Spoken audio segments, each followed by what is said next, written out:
Bonjour, bienvenue aujourd'hui. J'ai souhaité réaliser cette interview. Je suis avec Patricia aujourd'hui.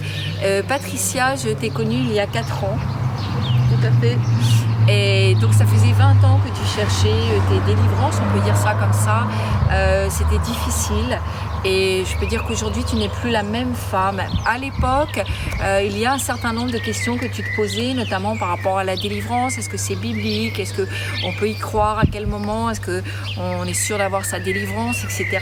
Plein de questions que les gens peuvent nous poser, qui sont très justes à propos de la délivrance. Mais j'aimerais que tu puisses t'exprimer et peut-être me poser les questions qu'à l'époque, tu te posais toi, avant de trouver mon ministère, avant que tu sois connecté à GCB, que tu puisses effectivement rentrer dans tout un processus de délivrance.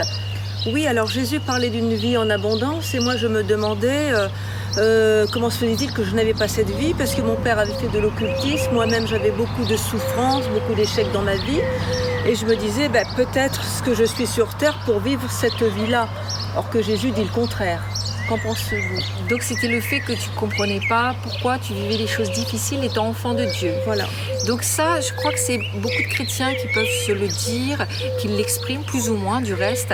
Mais il y a, je dirais, des portes ouvertes et le diable est très procédurier. Donc nous avons des lois spirituelles. Et dès l'instant où nous enfreignons ces lois spirituelles, et concernant la sorcellerie, l'occultisme, tu as été victime, on peut dire ça, parce que c'était ton père qui avait fait beaucoup d'occultisme. Donc on peut dire qu'il avait ouvert une porte au diable. Il avait enfreint évidemment des règles, des lois spirituelles. Donc le diable avait le droit de t'accabler, il avait le droit de te tourmenter.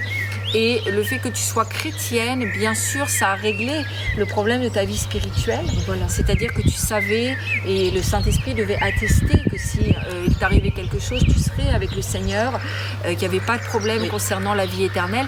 Mais ça ne réglait pas, je dirais, la qualité de ta vie sur terre, puisque tu étais toujours tourmentée et mal, souffrante.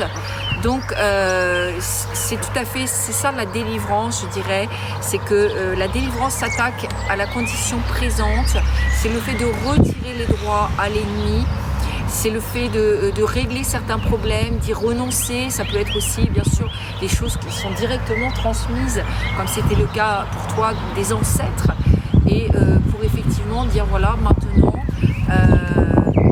quelqu'un de loin, quelqu'un qui connaît aussi la délivrance va prier pour moi avec onction, parce que la sorcellerie, bien sûr, il y a aussi une puissance dans la sorcellerie. Briser ce qui a été fait et y renoncer, c'est ce que tu as fait, hein. Oui. Et ça a réglé effectivement beaucoup de choses dans ta vie. Oui, beaucoup. Ma vie a été complètement transformée, c'est vrai. D'autres questions, Patricia, que tu te posais à l'époque? Oui, j'avais beaucoup de problèmes de santé. J'ai cherché beaucoup mes délivrances. Très longtemps, j'ai cherché mes délivrances.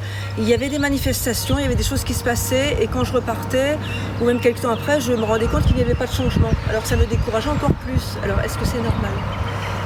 Donc, je dirais qu'il faut ne pas confondre la manifestation et la délivrance. Je crois que, et d'ailleurs c'est ça qui parfois est épuisant pour les chrétiens, c'est-à-dire que quand il y a l'onction, les démons se manifestent, c'est-à-dire que les jougs sont révélés, on voit la personne elle commence à bouger, etc. Mais ça ne veut pas dire qu'elle est délivrée. Ça veut dire simplement qu'il y a une agitation, les démons se manifestent. Vraiment, c'est la manifestation qui parfois peut être fatigante aussi pour le corps, éprouvante psychologiquement.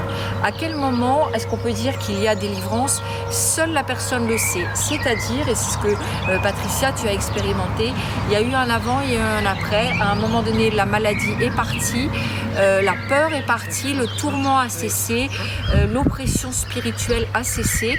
Là, on peut dire à ce moment-là, effectivement, il y a eu manifestation, peut-être tu as vomi, peut-être des cris, etc. Mais ça, vraiment, ça aboutit sur une réelle délivrance. Seule la personne, le chrétien, pourra le dire. Et à quel moment elle aura effectivement toutes ces délivrances. Ça a été ton cas? Tout à fait, oui. Je n'ai plus de tourments psychiques. Il y avait toujours des voix, des choses que j'entendais, ça me fatiguait. Ça, je n'ai plus. J'étais délivrée de la claustrophobie, beaucoup de peur et de frayeur, surtout, des choses comme ça. passé. Donc j'ai vraiment vu la différence. Ben oui, maintenant j'ai beaucoup plus d'assurance, j'ai moins peur. Et même pour servir Dieu, enfin, c'est complètement différent, quoi. Et tu travailles dans mon ministère, j'en suis ravie, de délivrance. Je vous invite les 19 et 20 juin à un Facebook direct. Donc ce sera un séminaire de délivrance, notre 21e séminaire de délivrance. Vous savez, l'onction passe à travers la caméra, à travers la vidéo. Bien sûr, si vous le croyez, il n'y a pas d'obstacle à ce que vous soyez délivré. Donc vous pouvez vous inscrire sur le numéro qui figure en ce moment, au moment où je parle, parce que c'est sur inscription, parce que c'est un Facebook privé. Voilà, donc si vous vous êtes reconnu dans le témoignage de Patricia, si vous cherchez depuis longtemps votre délivrance, que vous êtes toujours oppressé, tourmenté, bloqué dans certains domaines de votre vie, frustré, c'est un peu tous les termes qui reviennent par rapport à la délivrance, vous avez des peurs, des craintes, des tourments, des maris, femmes de nuit, etc. Bref, si votre condition, je dirais, de votre vie sur Terre est toujours difficile, ne baissez pas les bras, inscrivez-vous, croyez que Dieu désire toujours la guérison et la délivrance de ses enfants. Voilà, donc c'est les 19 et 20 juin et les horaires sont également indiqués. À très bientôt, soyez pleinement bénis. Au revoir Patricia. Au revoir pasteur.